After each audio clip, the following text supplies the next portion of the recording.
All right, the recording has started, and this is the April 6th, 2021 Rook Community Meeting. We will start as always with our milestones and what's going on in terms of releases. So the I have two things coming up, both the patch release for 1.5 and then the 1.6 release as well too. We'll start with patch releases here. We had there was this issue here was a good one to bring up, Travis. I believe you brought that up. So let's see. So we have like about a week or so that we're planning to do a patch release kind of around the same time as the 1.6 release. And then this particular issue here did not make it into the last patch release. Right, 6916. You're pulling out. You've got a black GitHub. Okay. Or dark. Yes. What was that issue? 6916 endpoint is not available in object store. Yeah, because we kind of mentioned this briefly at the last community meeting, Travis. That it was it didn't make it into the last patch release, but it certainly is a good candidate to be included in the next. Right, patch. Right. Yep, I think we'd only seen it in the CI, and so since it wasn't observed in the wild, it wasn't a blocker for the last patch release. But it would make sense since they said to get it in that next one. Is it not on this board? I thought we moved it into like in progress. I see it on the 1.6 board, but not 1.5 now. I just added it to 1.5. Okay, there you go. And it went away again.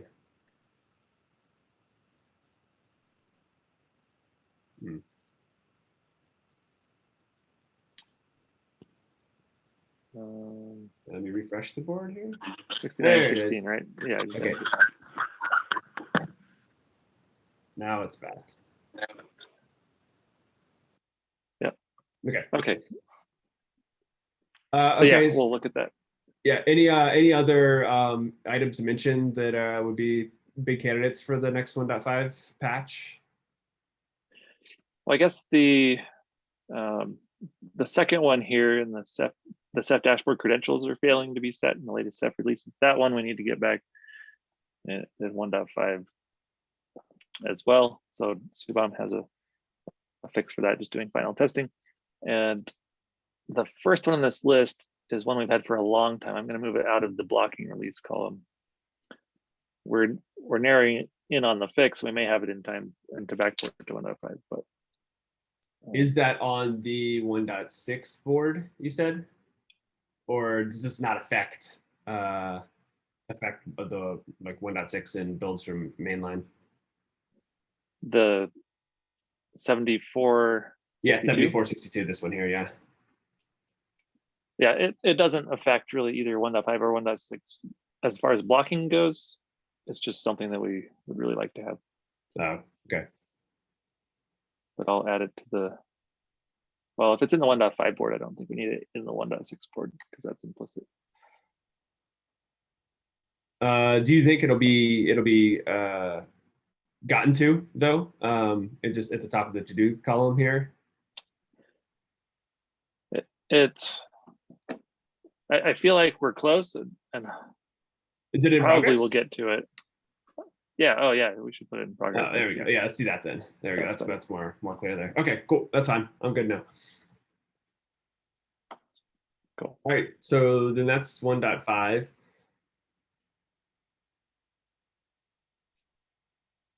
Anybody else have questions on 1.5 before we move on? No. All right. So let's bring up 1.6 as well too. So tomorrow is the proposed feature freeze time period, and then we'll be cruising for the next week to stabilize and get the release out on the 15th. So take a look at the 1.6 board here. And we have looks like we have some issues with our CI with trying to integrate in with the new Seth Pacific release. Right. So that's the main issue we're looking into right now. And given other distractions and priorities, it's been hard to focus on it. But so just late last week, created this PR that would finally run tests against Pacific and of course, enable Pacific as a supported version, but the CI is failing in some scenarios for block, file, and object. So across the board, kind of there's some issues to look into there. I don't have an answer yet for what exactly needs to be fixed, but it's of the highest priority for 1.6. Yeah, you can't release 1.6 without its functional build and CI working. Right. If we're going to say we support Pacific, then yeah, we need the test to best against Pacific.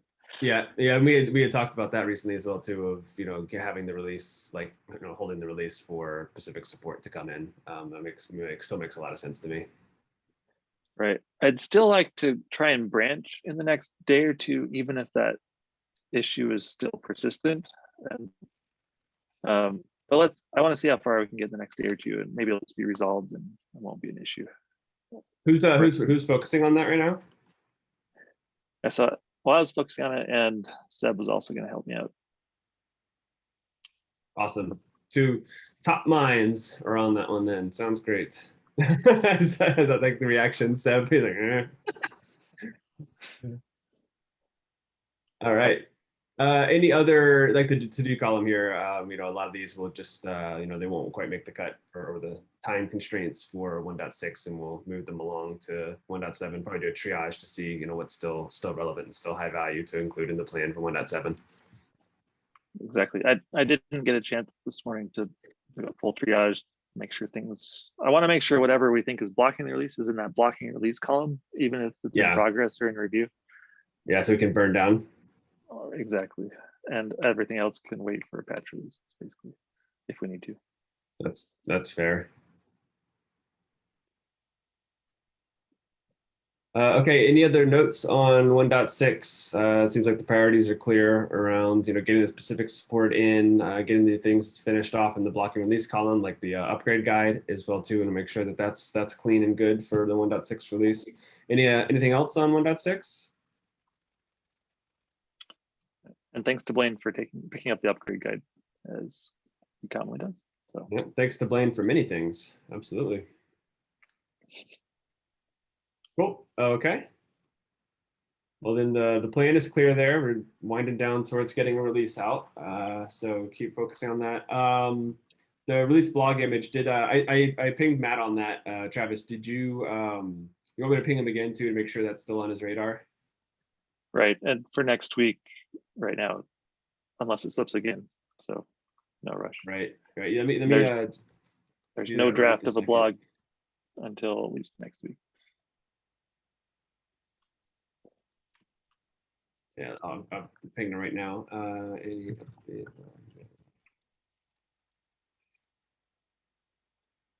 Although I am getting good at Photoshop, so one of these days maybe I'll make it myself.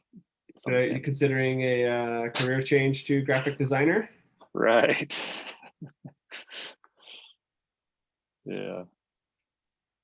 That's fair. I'll support you in your career endeavors, Travis. As long as I still fix Rook bugs. Yeah. Yes, that also, yes. Okay, cool. So plans in place for 1.6. We can move ahead on then to the community topics, I suppose. So Alexander wanted to bring up a particular issue here about a sort of, I guess, functionality regression or breaking change in terms of the way metrics are default to. Is there a link to the issue that was associated with this, or any more context on this one? Maybe Travis or Seb or Blaine? Well, let me see if I can find. I know the PR he's referring to, and I can talk about the background of it. Let's see if I can just find it real quick. So Madhu, I think, was the author.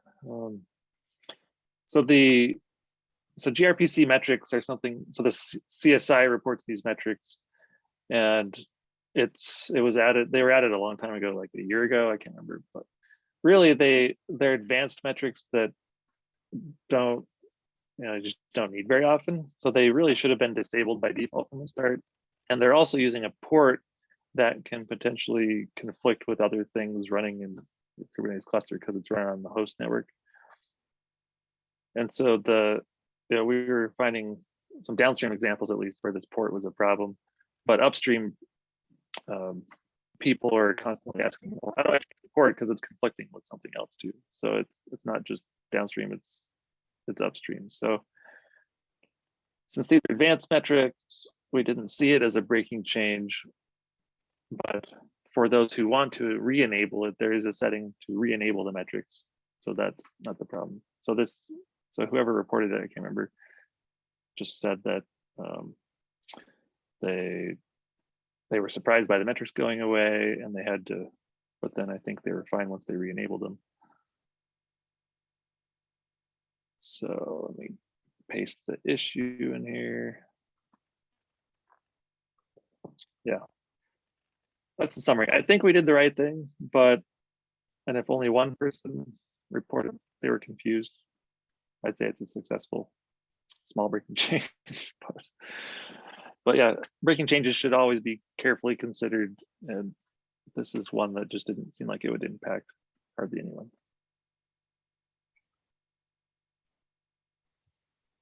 Got it. Any Yeah, questions or that's comments? fair. Yeah, I think in general, yeah, I totally agree. The consideration of your patch releases not containing breaking changes is something I would completely agree with.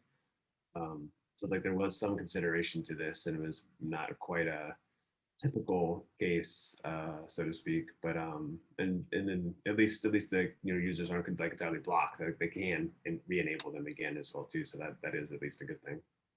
Right, or it's not blocking functionality other than viewing of or tracking of the metrics. But, it honestly would have been better to wait for 1.6 for that as a minor release thing. But yeah, that's all I think my thoughts are. Cool. Okay. And let's see. Mike added a note on the Seth Developer Summit, which is tomorrow, I think. Any more context on that one? It doesn't look like Mike's able to join the call today. Yeah, I don't see him. I just briefly, yeah, just an hour slot for the next Seth planning meeting. Or basically, it's kind of for a few days this week, different topics, and that's the Rook session. The topic will probably mostly be around sort of dashboard integration and using the Seth dashboard to drive Rook CRDs through the manager module, which we haven't really made a focus until now. It's from Rook's perspective, we're really driving from the CRs and through Kubernetes, but it's always nice to try and have a UI that can take care of all those details for you, right? So that's kind of the discussion. Cool. Is Quincy a type of cephalopod too? Is Quincy a cephalocon? Cephalopod. Oh, cephalopod. It's not. Well, okay. Is it the name of the SpongeBob character or something? Yeah, it is. Yeah. That's where it comes from. Just because there was no, I don't think there were There's any no Q. cephalopods starting with Q. Yeah, no. Got to do something. Right. Yeah. All right, sweet, awesome. So that discussion's tomorrow, and then folks can add topics or ideas for the kind of brainstorming, planning sort of session that'll be going on tomorrow. Mm-hmm. All right. So yeah, I just pinged Matt, by the way, too, Travis, and he said that he could get that within a day or two. Cool. That should be no problem. I told him too that I was like, the release is going to be running next week, so you have a little bit of breathing room. He's like, okay, I'll still get it done though. Cool. So I'll send that over to you as soon as we get it then. Thank you. Yep. Any other topics or things that are on people's minds that they want to bring up here at the end of the topics on the agenda? Oh, actually, for KubeCon, one thing to note, I'll put in the notes here, but we did get 2 talks submitted for Rook. So there's a Rook lightning talk, which we got as a graduated project. So I submitted that one. It's just like 7 minutes long or whatever. And then Blaine and Satoru put together the recording for the the Rook deep dive and submitted that. So I think we're all good to go for KubeCon. Sweet. Yep. That sounds forward great. to The recording's already done? Yep, they're due yesterday for KubeCon. Nice. Yep, good. Gotta love those month ahead deadlines. Right. Get it done early.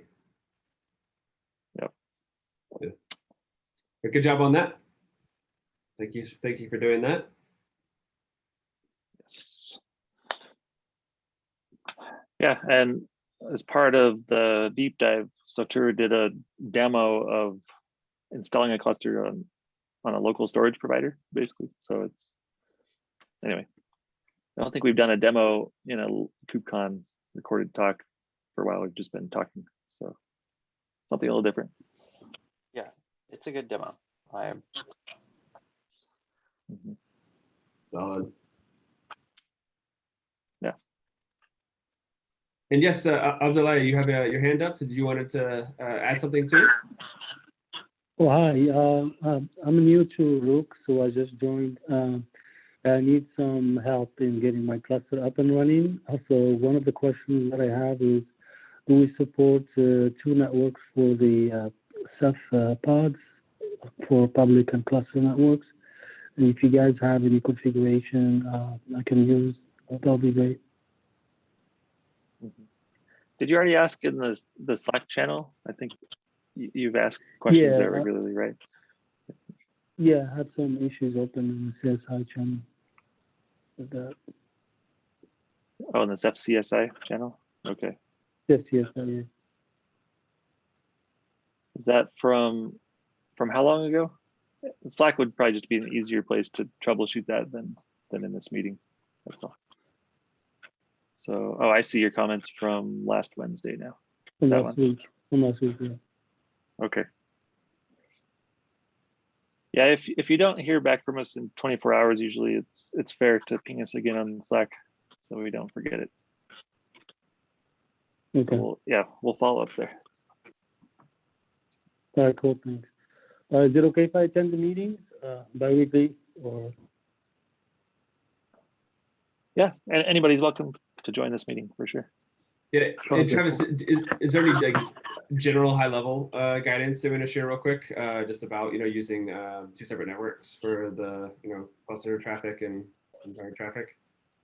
That's a scenario sure. that's supported, right? Just a high level support would be nice. Right. So Seth of course, so it has support for the public and cluster networks, and the cluster network is for the backend or the OSD backfill and that repair, or the replicas also go across that network. So yeah, Rook does have support for specifying that separate cluster network, either with Multus. Sebastian could speak more to that, or there's also some settings in our advanced settings or advanced user guide that tells how to do that. Do you have to use Multus, or can you use just Enterprise CNI, for example? Is Multus CNI needed? Now CNI works as well. You don't need Multus. What's the preferred way? What's the best practice to use in conjunction with Rook? I'd say it really depends on what you want running in your cluster. Like performance differences may depend on your settings as well. So it's hard to say which one is better in general. I'm just looking for the topic. Yeah, so but right now we only support Multus or host networking. Like if you have Multus set up, then you can use it. So it has to be either Multus or host networking. One of the two. Because I tried the configuration with host networking, and I've run into so many problems with the monitors forming a quorum, right? So with the host network configuration, that doesn't seem to work. And it seems like we had to do I wanted to also try the Multus approach, but I haven't tried it yet. I just need to get more details on how to configure that. because you had to set up a couple of attachments to the pods and stuff. Yeah, you need to set up Multus essentially. So yeah, there is a bit more work to do.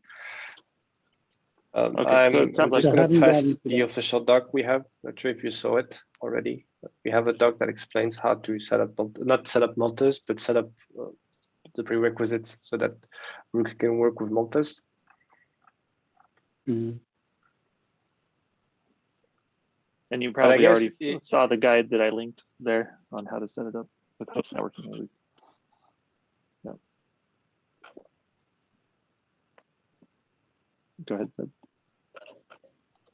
No, I guess I was saying that if you used host networking without even changing cluster network or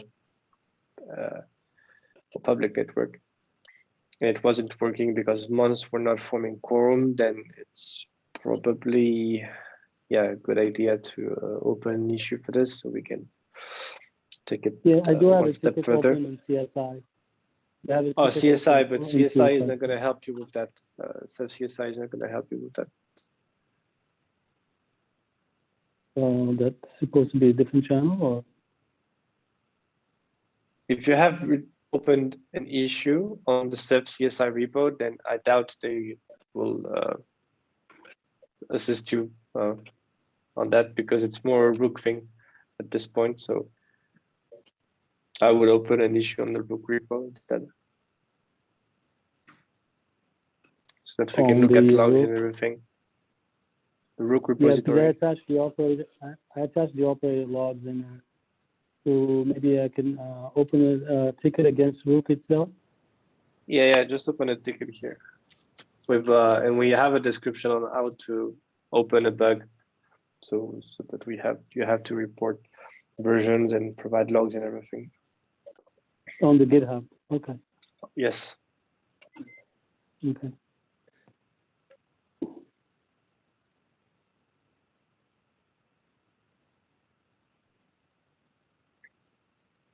All right, cool.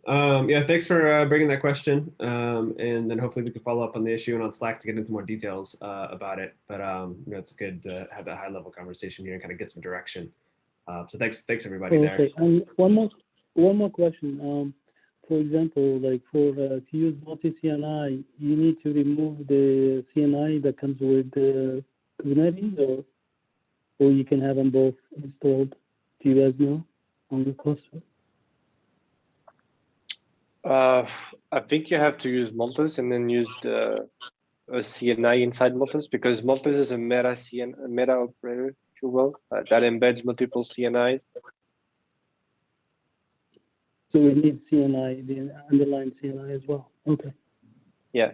So I'm not sure how you deploy the cluster, but you would have to turn on Multus and then choose which CNI to use for Multus to be deployed. Okay, I haven't tried that yet. Okay, cool. Thank you. Okay. Sure. All right, awesome. Okay, so that's everything on the agenda here. So if there's not anything else to bring up, then we can go ahead and adjourn for the week, and then we will work on getting the 1.6 official release out next week, along with the next 1.5.10 patch release too. Sounds good. All right, thank you everybody. Thanks, everyone. Take care. Good to Right, see Have a you. good day. Thank you. Bye. Thanks. Bye-bye.